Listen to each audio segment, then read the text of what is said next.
Oui, qui a exprimé sa vérité aux Français face à un acharnement incessant, permanent et je le dis indigne depuis des mois et des mois.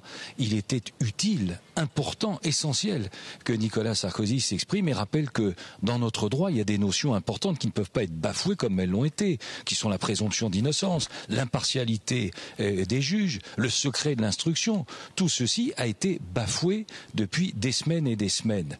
Donc la réalité, c'est très simple, c'est qu'en ayant exprimé avec autant de sincérité, avec autant de force, ce qu'il a vécu, ce qu'il a ressenti, ce à quoi il croit, eh bien, les Français qui doutaient sont rassurés et ceux qui étaient convaincus sont ce soir renforcés.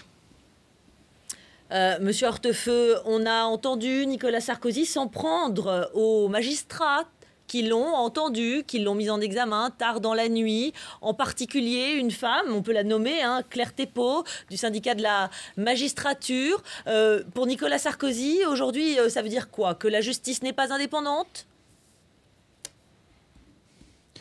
Non, Nicolas Sarkozy a rappelé le respect qui était le sien pour l'institution judiciaire. Mais on ne peut pas faire comme s'il n'y avait pas eu cet appel en mai 2012, violent, sectaire, à son égard.